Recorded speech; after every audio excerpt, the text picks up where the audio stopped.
Now, that blast also caused extensive damage to the OR Tambo Memorial Hospital and houses in that particular area. Senior reporter Silindelo Masikane is back in Boksburg this morning and joins us now to give us an update on those mop-up operations. A very good morning to you, Sli, and a Merry Christmas to you. Sadly, not a very merry one for community members in Boksburg this morning. Tell us a little bit about those mop-up operations that are going to get underway.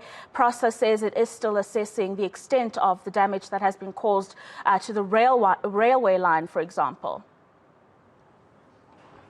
Certainly so. We arrived early this morning to find that officials from Ekurhuleni had already begun in terms of those mop-up operations, and we know that, of course, that the area and the perimeter around where that blast took place is still cordoned off. However, members of the public are able to, walk through it.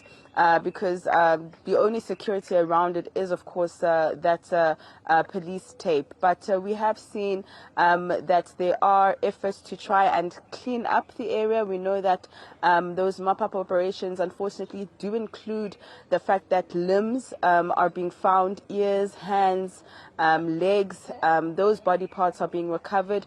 We know at this point the death toll has risen to 10. And we also know, of course, that the health minister, in fact, this is where we are now at the Tambo Memorial Hospital. He's being briefed right now by officials from the hospital in terms of the damage here. We know, of course, that a number of units and patients had to be evacuated. In fact, on social media, we've also seen that some patients who were transferred to various hospitals, other patients had to be moved in order to make space for those patients coming from this tragic and horrific incident here in Boksburg. We also, Rafua, have seen a statement from the company that is responsible for the gas tanker, that is the Infinite Transport Group. And in their statement, they don't say much. However, they are extending their condolences and are saying that, unfortunately, the driver, who we know survived the blast, is receiving medical attention and sustained various injuries. He unfortunately is unable to comment at this point, but the management will ensure to interview him as soon as reasonably possible in order for them to investigate and provide the relevant information and answers that he may have. So we know, of course, that the investigations at this point are ongoing. We had an extensive briefing from the Premier, Gauteng Premier Panyaza Lesufi yesterday, as well as law enforcement, that said that an inquest docket at this point has been opened, and that whether there needs to be murder charges added, those investigations will unfold, and they will update, of course, as the information comes out. So at this point, we're just awaiting the health minister, who's in a briefing, to do an oversight check inside the hospital, and then he will be briefing us and giving us an update in terms of those mop-up operations, as well as those who are critically injured and in various hospitals. A very sad state of affairs indeed, Sli, and the visuals that we are privy to this morning are quite sad, and also very sad that you mention issues around the limbs that are still scattered across parts of that particular community. No doubt a very difficult job for forensics ahead when it comes to those limbs being returned to their respective families. So we do, as you say, expect a briefing from Minister Joe Phaahla this morning. Obviously, he'll address the issues at the Tambo Memorial Hospital and its incapacity to accommodate any patients.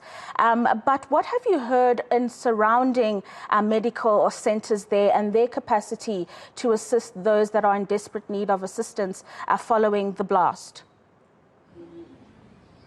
All we know at this point, Rafua, is that a number of those who were critically injured were transferred to various surrounding hospitals, as well as hospitals as far as Milpark. So at this point, we're just awaiting to get an update from the health minister with regards to the care, because we do know, of course, that in terms of the Memorial Hospital here, the capacity had to be increased. We had doctors volunteering to come and assist, in fact, because the damage was just so bad, the injuries were just so extensive, that it was all hands on deck. In fact, some of the nurses we spoke to just spoke about the trauma, which I think is going to be something that we're going to see a lot of, the counseling that's going to be needed, not only for those who've been attending to those who are injured, but those who are injured themselves and those who were assisting the first responders on the scene. I mean, the situation that they described yesterday was very, very horrific, and we've all seen those